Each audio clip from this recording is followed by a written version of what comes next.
Scorpio, pause for a moment and notice this. Out of every video, every message, every corner of the internet you could have wandered into, you found yourself here, right now, with these words in front of you. What if that isn't something random you scroll past and forget, but a gentle arrangement from the other side? A soft intervention from a love that didn't end when a heartbeat did. What if your presence here is the answer to a question you didn't know how to ask out loud, because the grief still sits in your chest like unspoken fire? This is not just another horoscope or passing reading. This is a space carved out for the Scorpio who has loved deeply, lost deeply, and still feels the invisible hands of someone in heaven trying to steady their steps. From heaven, a mother's love is still watching over you, and as we move into the days around December 8th, 14, a divine path is beginning to open that she has been quietly guiding you toward for longer than you realize. There is a part of you, Scorpio, that has always been ancient.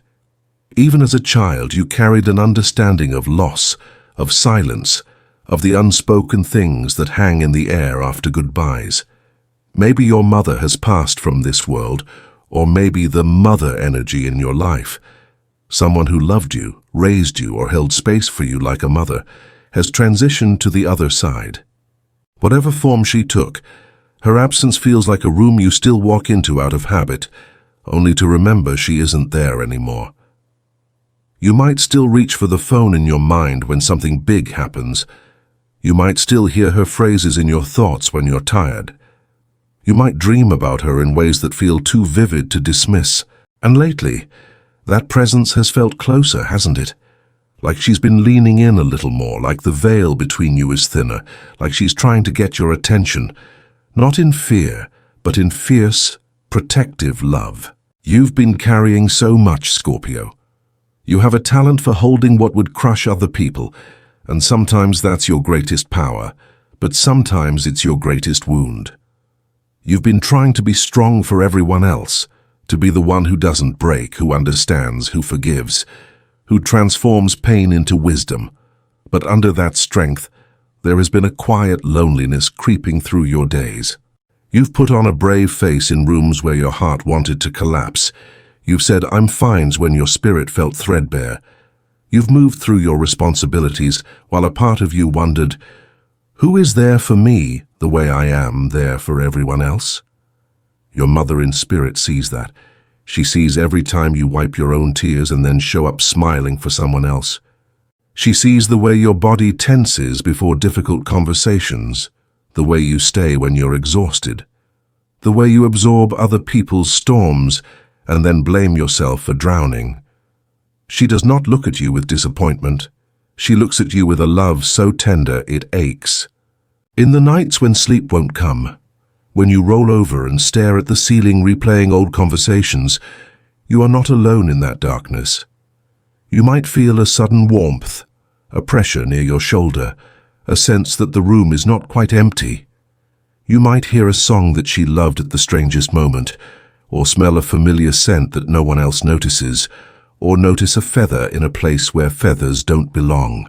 Maybe repeating numbers keep catching your eye, 111, 414, 818, 1001, appearing on clocks, receipts, license plates, or notifications.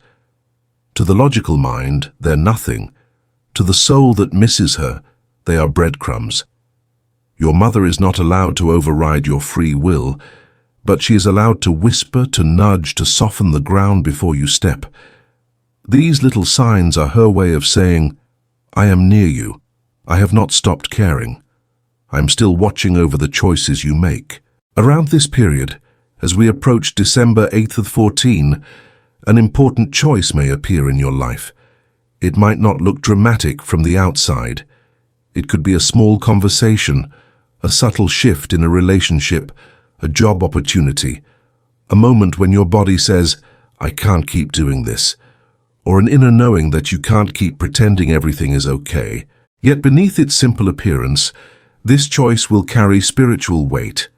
It will test whether you are still willing to disappear inside other people's needs, or whether you are ready to begin walking a path where your life belongs to you again. Your mother in heaven is not trying to frighten you about what's coming. She is trying to protect you from the slow erosion that happens when you ignore your own truth. She knows what happens when you stay too long in situations that drain your spirit.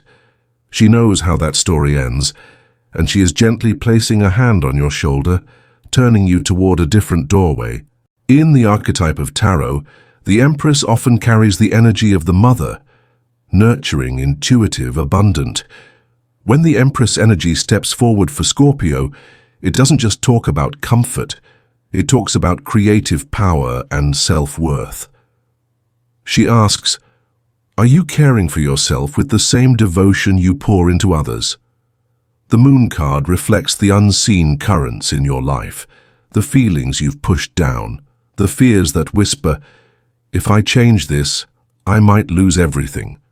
And then the Justice energy appears, not just as legal fairness, but as spiritual balance.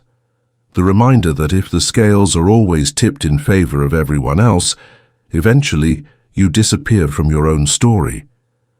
Your mother is speaking through these symbols, urging you to rebalance your life before exhaustion becomes collapse.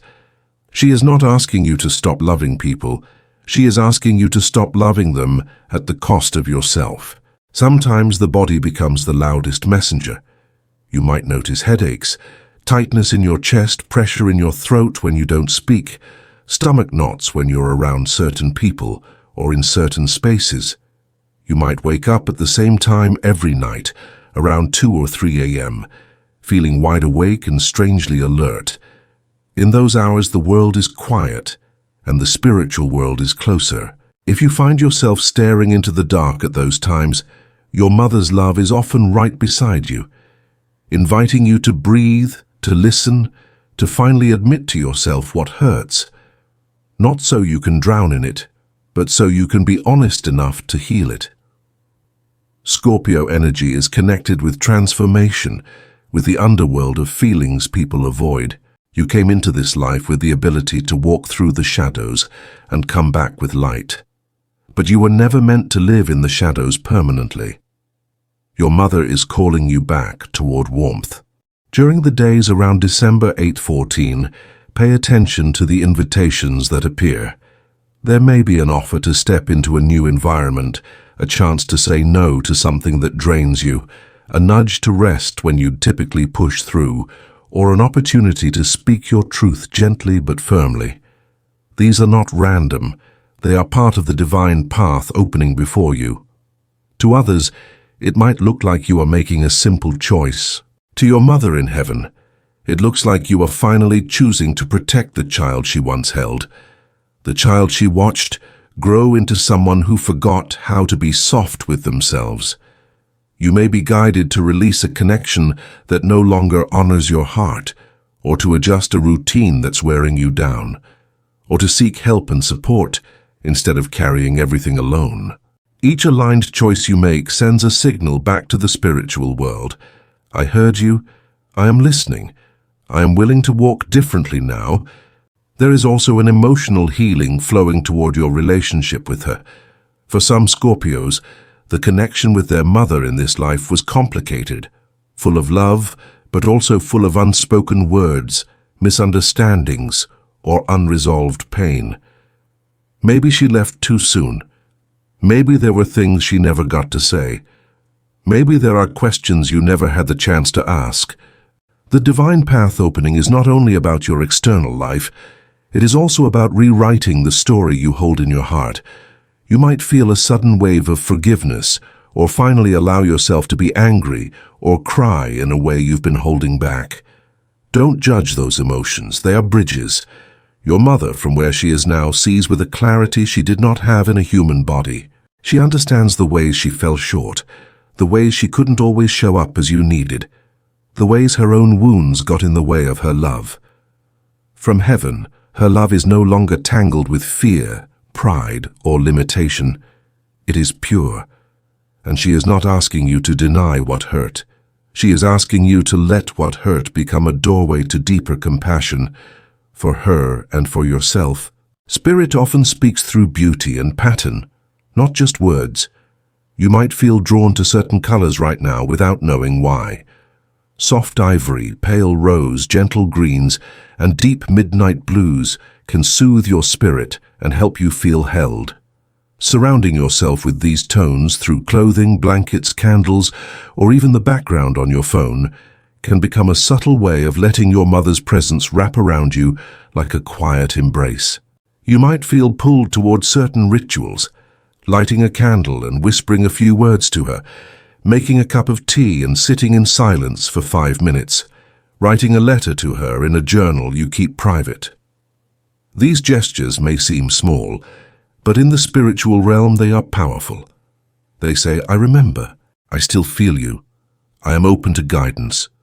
And your mother's love responds, not with grand theatrics, but with the soft alignment of circumstances, the right person appearing at the right time, the sudden clarity you didn't have before. Scorpio, you are also being asked to remember that your life is not only about what you've survived, but about what you are still here to create. Your mother did not walk through her own struggles, carry you, love you, or watch over you just for you to live in constant self-abandonment. Even if her way of loving was imperfect, the soul of that love is cheering for your expansion now. The divine path opening around December 8th, 14 may call you towards something that feels risky in the best way. A dream you've shelved because it seemed unrealistic, a gift you've hidden because you were afraid of being seen, a spiritual practice you've been resisting because it felt too vulnerable to reconnect with the sacred after loss. She is not pushing you, but she is definitely whispering, you were made for more than surviving. You were made to live. As you move through this season, notice how your boundaries evolve. Notice how your yes and your no change. Notice where you feel your energy rise and where you feel it drain. Your mother's love is woven into the way you're learning to say, this is enough, and I deserve better than this, and I don't have to explain why my soul feels uncomfortable here. Sometimes the most spiritual decision is not a mystical ritual, but an honest boundary. Sometimes the most divine step is walking away from what keeps your heart small. And when you take those steps, even if your hands shake, even if your voice trembles, heaven celebrates. Not because you've chosen against someone else, but because you've finally chosen in favor of the life you were meant to live. If, as you hear this, you feel something in your chest soften or ache, that's not manipulation, that's recognition. A part of you knows these words are less about predicting your future and more about naming a process you've already begun. You have felt the shift. You have sensed the invitations. You have noticed the signs, even if you tried to shrug them off. Let this message be a mirror, reflecting back the truth that you are not wandering alone through chaos. There is intention around you. There is design around you.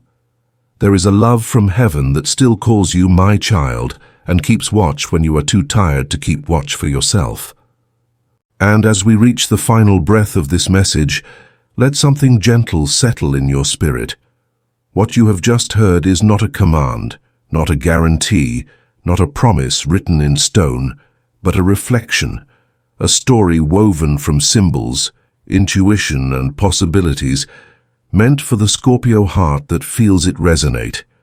Think of this as a lantern held up along your path, not the path itself. If this narrative feels like it touches something real inside you, take what you need from it and let it support you as you move forward. If some parts do not fit, you are free to let them drift away like clouds across your inner sky, because not every word is meant for every soul. This message is an offering, not an order, a spiritual contemplation, not professional advice or a fixed prediction. You remain the one who chooses, who acts, who decides what to believe and how to live. Your mother's love may surround you, heaven may whisper, but your life is still your own to shape. And perhaps that is the most sacred part of all, that even as a divine path opens before you, you are the one who steps onto it, one conscious breath, one brave choice, one quiet yes at a time.